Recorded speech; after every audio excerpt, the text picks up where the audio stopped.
The following podcast is an audio recording taken from National Public Radio Chicago on October 2nd, 2012. This is Worldview on WBEZ. I'm Gerome McDonald. It's been 19 months since the massive earthquake and tsunami off the coast of Japan caused a nuclear meltdown at the Fukushima Daiichi power plant.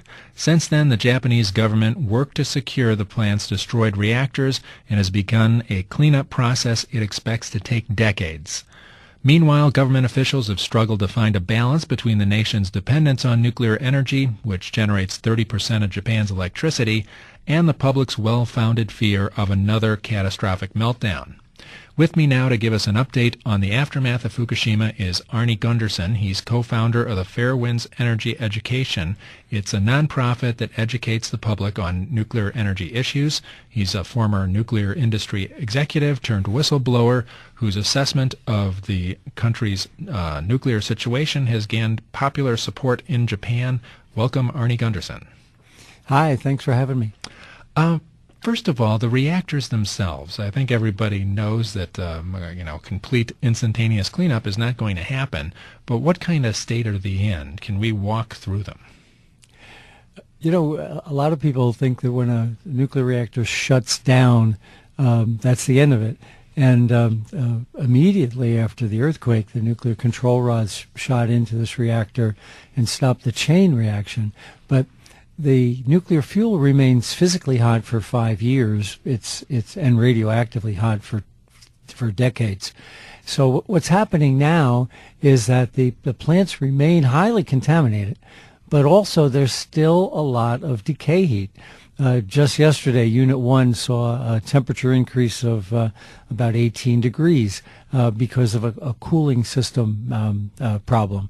So they have to be cooled even though they're officially shut down.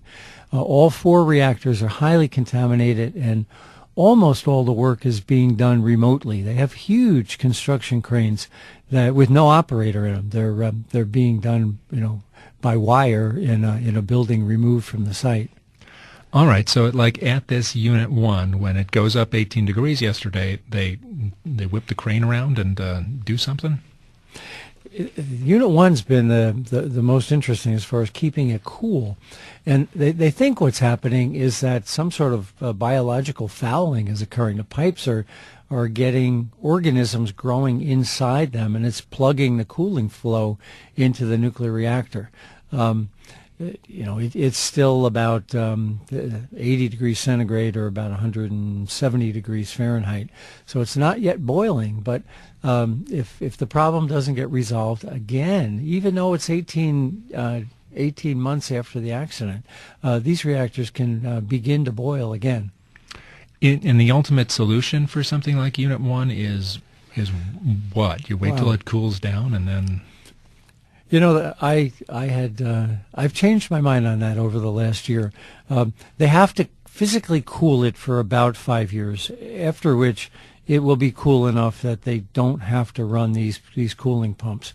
And I had thought that after 5 years they could begin a very expensive but laborious decontamination and dismantlement. In the last 18 months, though, I've changed my mind, and the plants are highly radioactive. And the question is, do you want to expose thousands and thousands of workers to high levels of radiation, or would it be better to just mothball these plants and come back in 100 years? Either way, it's something on the order of $100 billion just on site. Forget cleaning up Fukushima Prefecture, but the 4 units on site that blew up are going to cost around $70 to $100 billion. And the question is, do you spend it now and risk high exposures to people for what gain, or do you entomb these plants with concrete and come back in 100 years? That's a question the Japanese have yet to answer. What would you do? I would entomb them and come back later. why would you want to dismantle them? There's the visual impact and the embarrassment and things like that. But to my mind now, the lives of the people going to clean up and the potential for cancers outweighs that. And I would do basically what we've done at Chernobyl, which is to put a sarcophagus around it, basically fill them with concrete. I would also then bore under the plants and continually withdraw the groundwater. Because there's still going to be seepage of radioactive material into the ocean and into the groundwater, and keep that from seeping out into the environment. But I just can't justify in my own mind, exposing tens of thousands of Japanese workers to high levels of radiation for just the physical effect of cleaning this plant up. We were largely talking about Unit 1 there, but there's these other units, and they present different challenges that, do they all lend themselves to a bucket of cement eventually? Well, Unit 4 is the most pressing, and it actually has been since the first day of the accident. Just to put your listeners into perspective, as you're looking at the plant from the ocean, the plant on the right is Unit 1, then 2, then 3. So the furthest one on the left is Unit 4. Unit 4 has no nuclear fuel in the reactor. It's all in the spent fuel pool. And it's the reason that the Americans were warned to evacuate out to 50 miles. It wasn't the explosions in 1, 2, and 3. It was the fear of a fuel pool fire in Unit 4. And that fear still exists. That plant is still as bad as it was on the day of the tsunami. Structurally, it's been damaged by the earthquake, and then it also had a series of explosions. So it's not as rigid as it was, but back before the earthquake on March 10th, for instance, of 2011. So they have to get that fuel out of that fuel pool just as quickly as possible. If everything goes well and there's no earthquake, everything will be fine. And over a period of the Japanese want to take 5 years to gradually pull the fuel from the fuel pool, store it on the ground, and then dismantle the building because it's the cleanest. But the fear in the scientific community is that if there is a large earthquake again, the pool could rupture. When that happens, the fuel gets very hot because it's fresh. It came from the nuclear reactor 18 months ago. And within a day or two, it can begin to burn in air. There's a video out from Sandia National Labs that shows nuclear fuel burning. If that happens, we're right back to the first day of the accident. You have an enormous amount of radiation, the equivalent of 700 nuclear bombs worth of cesium that could be released into the environment. So this is one of those low probability but high consequence events that plague nuclear power in general, and especially the Daiichi site.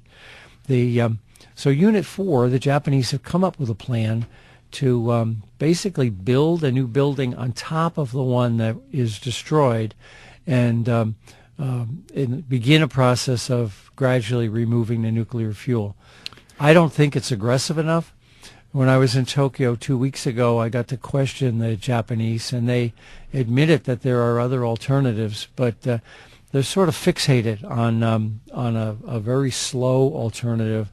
And of course, if an earthquake doesn't occur, they're right. But I hate to gamble on the fact, given the rapid increase in earthquake frequency in Japan over the last 18 months. All right. So, but they're getting the water, I think, on a regular basis. This spent fuel Yes. pool. I think people remember from the accident, people were spraying water on it and things like that. But now they have a consistent source of water, and they're able to move it around in a good fashion. Well, yes, they have pumps and pipes that they pull the water out from the basements and pump it back into the fuel pools to keep it cool. It's not nuclear grade. Back 2 months ago, both of their cooling pumps failed within a day of each other, and the pool began to heat up at about 18 degrees a day. So had that continued for about 5 or 6 days, it would have begun to boil. But Tokyo Electric had enough time to repair both damaged pumps and begin the cooling process. I think if I can't come up with a scenario that they couldn't fix the pumps in time if there was a pipe break. The big fear is if it's worse than that. If the pool were to crack, that's game over. The water would leave the pool, and spraying water with a fire hose is not adequate to keep the pool from keep the fuel from catching fire. All right. It's interesting to think about something like that. I don't think most people think about a burning nuclear fire in the air. That's a possibility. What happens is the nuclear fuel is clad with something called zirconium. And zirconium reacts with oxygen and makes zirconium oxide. When something reacts with oxygen, we call that burning. Water also has oxygen in it.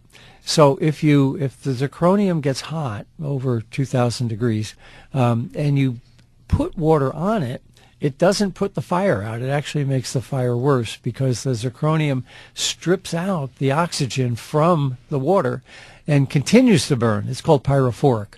So that this cladding that's on top of the nuclear fuel, if it hits 2,000 degrees, and of course that would mean the absence of water, but if it hits 2,000 degrees, it begins to burn in air. And as I said, it was interesting. Sandia National Labs did this test on 2 weeks before the Fukushima Daiichi accident. They simulated a nuclear fuel rod with electric heaters instead of the nuclear heat coming out of the decay of nuclear products. They made a simulation, and it clearly shows the rod burning in air. Now, have you gone to Japan and talked about this possibility? And what do industry executives and people in Japan think about this? Yeah, I have to give a shout out to my wife Maggie, who's the actual founder of Fairwinds. I'm the chief engineer. I was in Japan for 10 days earlier in September, and I was there for 7 days back in February. There was a scientific symposium I was part of at Tokyo University. There are an enormous number of unknowns that it's going to take years to sort out. What caused these units to explode? Unit 1's explosion is entirely different than Unit 3's. Was there seismic damage? There's a lot of indications that Unit 1 had actually begun to fail before the tsunami hit. And that's troubling for the nuclear industry in general because that could indicate that the codes that we design these plants to are inadequate. So there's a large number of concerns related to how we've constructed these plants, and in retrospect, are they strong enough?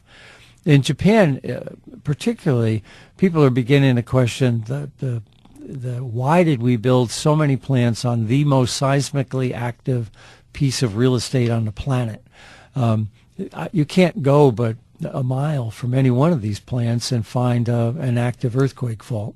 So that's a grave concern. And, of course, then what do you do with nuclear fuel as spent fuel at the end of the cycle? Is there a place on Japan where you could possibly store the spent fuel for 250,000 years, given its high seismicity?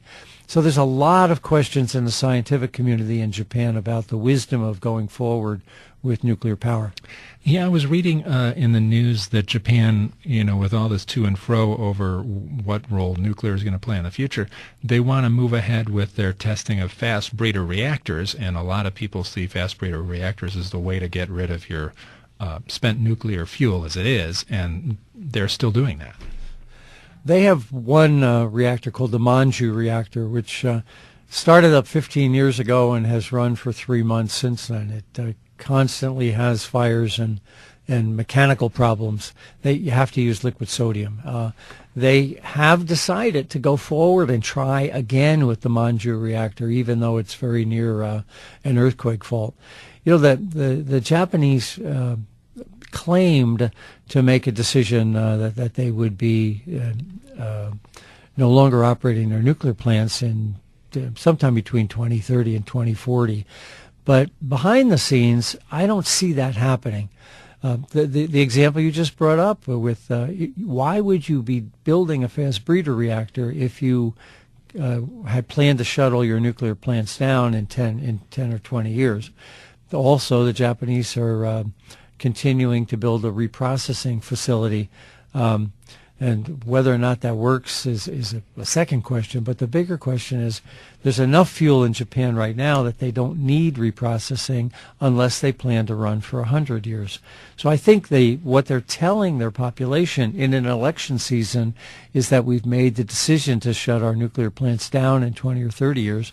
And but behind the scenes, most of the indications are that they really have no intention of shutting their nuclear program down. We were talking before the break about what Japan's government is thinking now, and they've announced that they're going to phase out nuclear power by the end of the 2030s.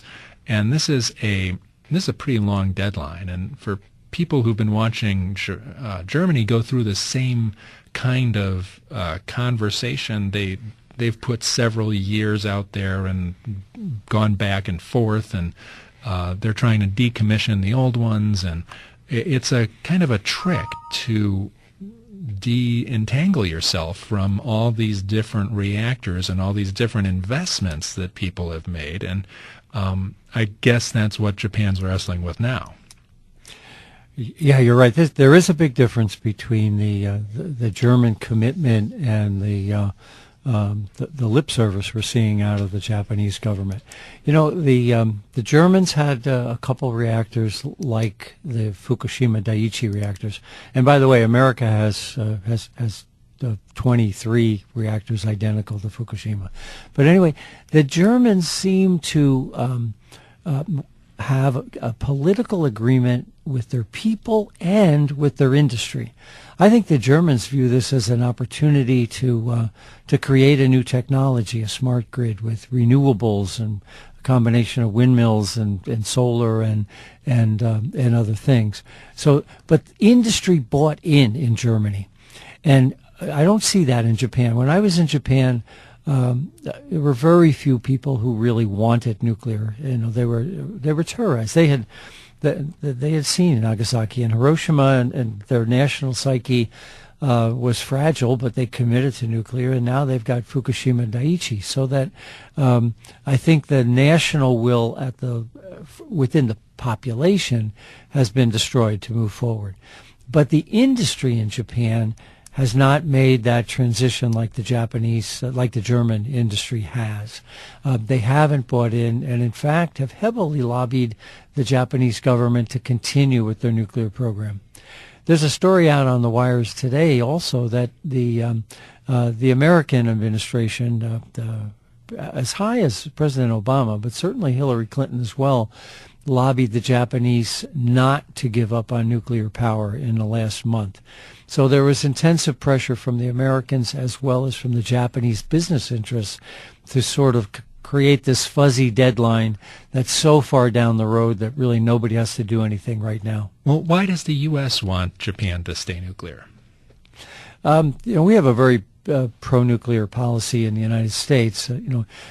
President Obama, of course, was from Illinois, and the biggest the biggest early money in his campaign came from Exelon. So he's been heavily influenced by pro-nuclear lobbyists for the entire administration. It's an export commodity, but according to the press reports that are out there today, it's more than that. It was a fear that it would become a contagion, if you will. If the Germans could eliminate nuclear and the Japanese could eliminate nuclear, the fear was that, why can't that happen in America too? So the pressure was on the Japanese to stop the contagion and basically just say, well, the Germans are on their own little, singing their own little tune, but the rest of the world is still pro-nuclear. All right. And now, if the Japanese industry is still really bought into this, what's different about Japanese industry than German industry or than U.S. nuclear industry? Well, the Germans have some very heavy industry that's already geared to renewables.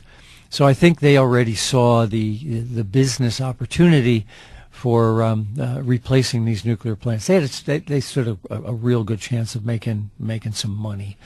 But the Germans also have I think more of a more assertive export policy, and the Germans saw the opportunity. If they get it right in Germany, and they can get a grid that communicates, so where the wind is blowing in one part, not in the other, the power can be transferred.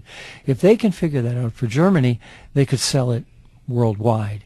And I don't think the Japanese really acknowledged that they had that opportunity too. That was one of the things I talked about extensively when I was in Japan, that there's, first off, your island is so highly seismic. Why are you moving forward with given the risk? But secondly, there's a chance to make some money here. The people of Japan understand the risk, but the businesses of Japan just don't seem to have internalized the opportunity side of the crisis. Now, you published a book in Japan about the crisis, and it was only published in Japan, and you sold quite a few copies. What is it about what you're saying to Japanese people that is appealing to them? Well, I was one of the first people who told them the truth. I was on CNN the 5th day of the accident, saying that this accident was as bad as Chernobyl. It was a level 7. While their own government was saying it wasn't even as bad as 3 Mile Island, and this was a level 4, and Secretary Chu was saying it was a level 5. So I was telling them all along that they should evacuate the women and children and things like that. So for some reason, I've become a trusted Westerner. The book sold 30,000 copies and was #1 on Amazon Science, not Amazon, with the diet books and the celebrity books, right, but in the science section for about 4 months. I think they, between that and the Fairwinds website, which is heavily watched by the Japanese, I've developed a trust with the Japanese over the last 18 months. And frankly, also a deep respect. I have a deep respect for what they're going through. There's 1,000 people on those two sites, Daiichi and Daini, saved the world. It wasn't technology that saved the world. 1,000 men working in awful conditions pulled those plants back from the brink and prevented Japan from being cut in half.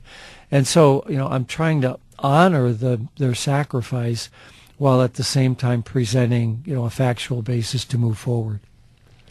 Do you think the Japanese people have a pretty good grip now on what is going to happen to them in the years to come, that there are going to be health risks and there are going to be places they can't go and hotspots? I mean, there's going to be food issues for a while.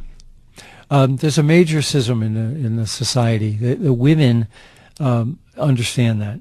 A large fraction of the men want to believe that the authorities are taking care of them and there is no risk, and that's new to Japanese society.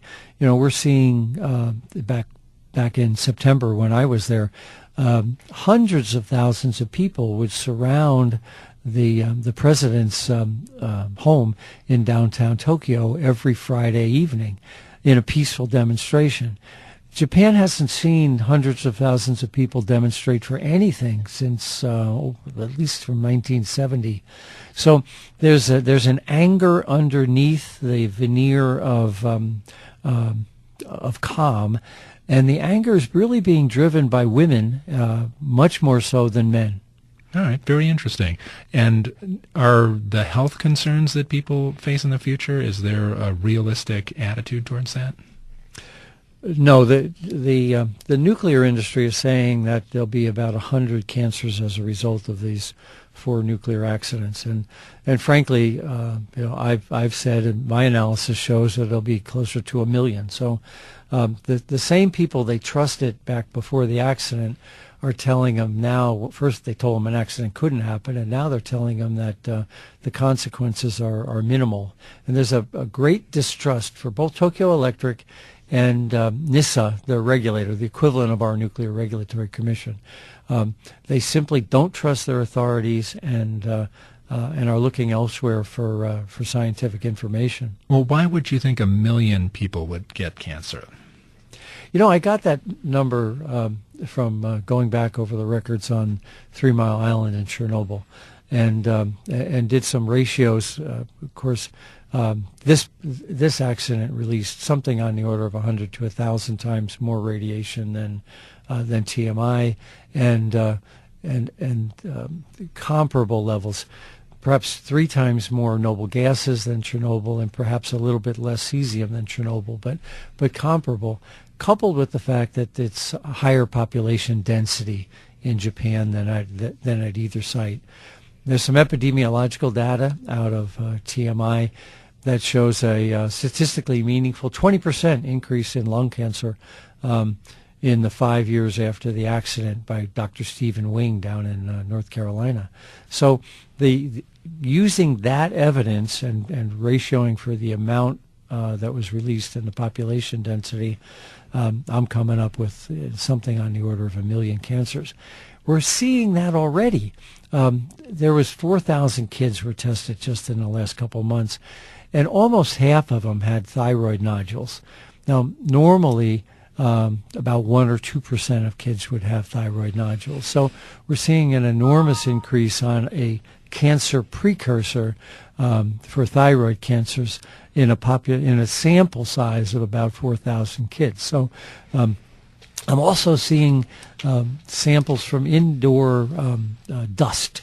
We're getting people sending us vacuum cleaner bags, and the indoor dust in these homes is astronomical. One bag that was tested over in Europe came back with 100,000 disintegrations every second in a 2-pound vacuum cleaner bag. So that's on the floors in their home, and of course the Japanese sleep on the floor and essentially live on the floor, where they sit on the floor and things like that. So internal contamination in Japan will be a significant factor, and neither the Japanese government nor the International Atomic Energy Agency has taken that into account when they do their numbers. And the food situation, I mean, there were huge scares in Japan. How would you describe it now? It's gradually washing its way out of the rice, and probably in a year or 2 or 3, it will be completely gone. But where it's going now is into the water. So, you're seeing it wash out of the mountains and into the fresh water, into reservoirs, and we're seeing freshwater fish and saltwater fish as far away as 300 kilometers, 200 miles, with very high levels of cesium in their meat. The Japanese government is beginning to allow a couple selective species of fish caught within a couple 100 miles to be eaten. And I'm not convinced their testing is adequate, but at least there's some limitations on what the population is eating in terms of fish. All right, we've got just a couple minutes left, but the U.S. did have some kind of reckoning about nuclear power after this. They had some reports and some thinking was done. What do you think the U.S. reaction, has been and should have been? Well, the U.S. reaction has basically been to keep every reactor running. Our reaction after 3 Mile Island was different. We shut down the 6 nuclear plants that were identical to 3 Mile Island. Here we have 23 nuclear plants that are identical to Fukushima Daiichi, and we didn't do that. I think we're missing the big point. The big point is this, that when a nuclear plant doesn't get cooling, it will melt down no matter what you do. We call that loss of the ultimate heat sink. And it's not about a tsunami, and it's not about an earthquake, which is what the nuclear industry seems to focus on. There's pumps along the river. And if those pumps are destroyed by an act of Mother Nature or by an act of a terrorist, we would have Fukushima Daiichi in our own backyards. So I think that, and that issue, this thing called loss of the ultimate heat sink, the inability to cool a nuclear reactor after it shuts down, the NRC is considering looking at that, perhaps 5 to 10 years from now is when they'll begin to look at it. I think it needs to be looked at right now, and I sort of feel like a voice in the wilderness on that. But I do understand that certainly I have supporters within the NRC who feel that way also. Arnie Gundersen is a former nuclear industry executive turned whistleblower. He is with the Fairwinds Energy Education Group now. It's a nonprofit that educates the public on nuclear energy issues. It has a website for you to check out. We'll put a link to it on our website.